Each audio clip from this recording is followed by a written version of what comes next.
స్వాతంత్ర్యం పూర్వం స్వాతంత్ర్యానంతరం దేశాన్ని ప్రజల్ని అత్యధికంగా ప్రభావితం చేసిన వ్యక్తి ఎవరు మనం తెలియజేసినప్పుడు గాంధీ, అతనితో పాటు అంబేద్కర్ కనపడతారు. మహాత్మా గాంధీ సౌత్ ఆఫ్రికాలో, లండన్లో ఇలా గడిపి మా దేశానికి తిరిగి వచ్చాక ఇక్కడ ఉన్న పరిస్థితులు చూసి కలత చెంది తెల్లవారు పాల్గొనించి దేశాన్ని కలిగించాలి. వారు వివక్షని దక్షిణాఫ్రికాలో స్వయంగా అనుభవించారు. నలుగు తెలుగు తేడాతోటి ఆయన గురైన అవమానాలు ప్రత్యక్షంగా అనుభవించారు.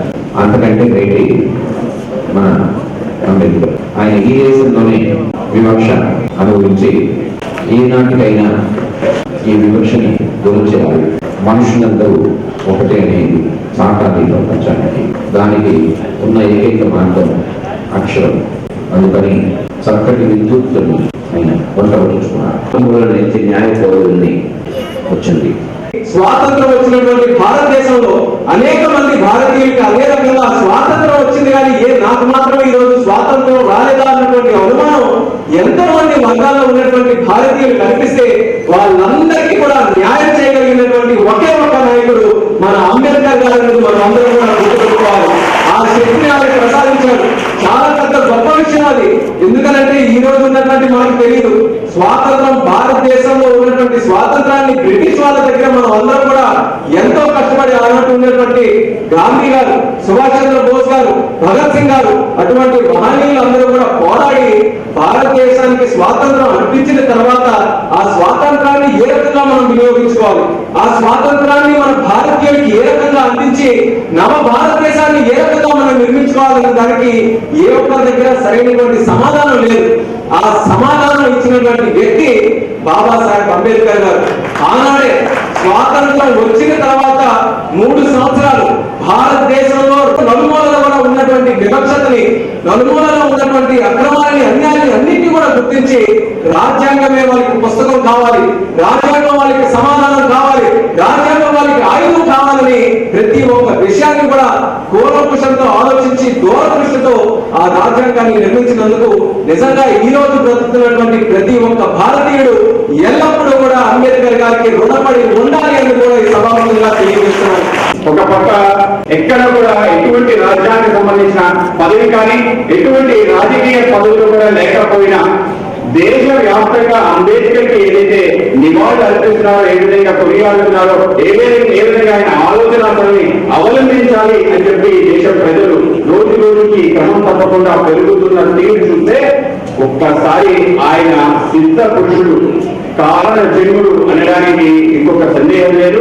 25 సంవత్సరాల క్రితం పుట్టిన 60 సంవత్సరాలుగా చనిపోయిన ఈరోజు ప్రతి సంవత్సరం ఆ గొప్ప వ్యక్తి గురించి మనం మాట్లాడుకుంటున్నాం. ఎస్సీ, ఎస్టీ, బీసీ అన్ని వర్గాలు, ఈ దేశంలో ఉన్న ప్రతి వర్గానికి అవసరమైన రాజ్యాంగాన్ని సృష్టించిన రాజ్యాంగ నిర్మాత డాక్టర్ అంబేద్కర్ గారు. అటువంటి గొప్ప వ్యక్తి చూపించిన దారిలో మనం అందరం నడుస్తూ వెళ్ళటం మనందరి ధర్మం. అందరూ ఆయనను చూపించిన దారిలో నడుస్తూ విద్యతోనే ఏదైనా సాధించగలము అని అందరూ విద్యావంతులై అందరూ కూడా మంచి అభివృద్ధి సాధించాలని కోరుకుంటున్నాను. ఆయన చనిపోతే ఇప్పటికి మనం చూసుకుంటే చనిపోయి చచ్చిపోతాయి 60 సంవత్సరాలు. మనిషికి మరణం ఉంది. మనిషి చనిపోయిన తర్వాత కూడా సజీవంగా పెట్టే వాళ్ళు కొందరే ఉంటారు. ఆ కొందరిలో అగ్రగణ్యులు ఈ భారతదేశానికి రాజ్యాంగ నిర్మాత డాక్టర్ బిఆర్ అంబేద్కర్ గారు అని చెప్పి ఈ సందర్భంగా నేను తెలియజేస్తాను. ఆయన రాసినటువంటి రాజ్యాంగం ఈ భారతదేశంలో ఎన్నింటికి ఒక జీవితానికి వేతం రావచ్చు, ఒక కుటుంబానికి వేతం రావచ్చు, ఒక కట్టడానికి వేతం రావచ్చు, కానీ ఆయన రాసినటువంటి రాజ్యాంగానికి ఇంతవరకు కూడా ఒక వేతం రాలేదంటే ఆయన రాసినటువంటి ఆ కళకు ఉన్నటువంటి పదునైనటువంటి ఆ రచన ఈ రోజు మనందరినీ కూడా నడిపిస్తుందని చెప్పి సందర్భంగా తెలియజేస్తున్నాను. ఏప్రిల్ నెల ఒక ప్రత్యేకమైనటువంటి నెల. ముగ్గురు మహానుభావులు ఇదే నెలలో జన్మించారు. మొన్న 5వ తారీఖున బాబు జగజ్జీవన్ రావు గారి జయంతి జరుపుకున్నాం. మొన్న 11వ తారీఖున మహాత్మా జ్యోతిరావు పూలే జన్మదినాన్ని జరుపుకున్నాం. ఈ రోజు 14వ తారీఖున రాజ్యాంగ నిర్మాత మనం ఈ రోజు ఈ స్వేచ్ఛ వాయువును పీలుస్తుందానికి కారకమైనటువంటి మహానుభావుడి యొక్క జన్మదినాన్ని మనం జరుపుకుంటున్నామని చెప్పి ఈ సందర్భంగా మీ అందరికీ తెలియజేస్తున్నాను. స్వతంత్ర భారతదేశంలో చూసాం, కేంద్రంలో రాష్ట్రంలో ప్రభుత్వాలు ఎన్నో పరిపాలన చేశాయి. ఇటువంటి వర్గాల గురించి, దళిత వర్గాలు, బలహీన వర్గాలు, అట్టడుగున ఉన్నటువంటి అనేక వర్గాల గురించి కోట్లాది రూపాయలు ఈ 60 సంవత్సరాలు ఖర్చు పెడుతున్నా సరే ఎక్కడ మార్పు లేనటువంటి పరిస్థితిని మనం చూడడం ఎప్పటికీ బాధ అనిపిస్తుందని చెప్పి సందర్భంగా తెలియజేస్తున్నాను. అటువంటి తరుణంలో మనందరం మేల్కోవాలి, మనందరం సంఘటితంగా పోరాటం చేయాలి.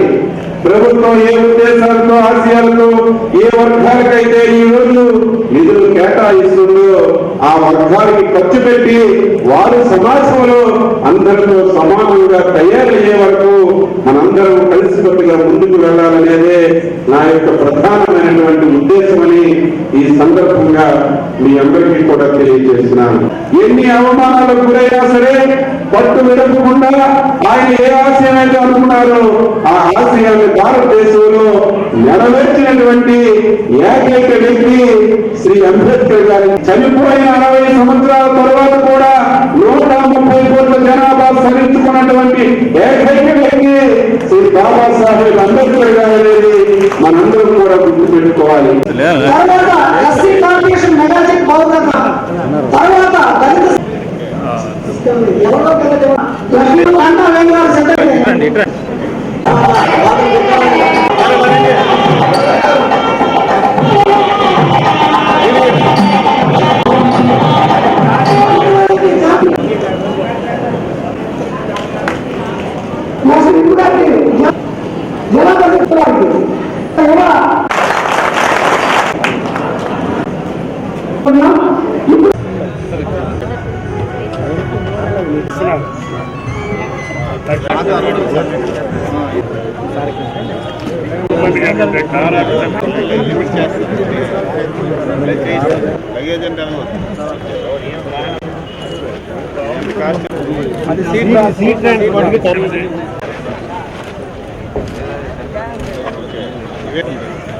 సైకిల్ దేనికి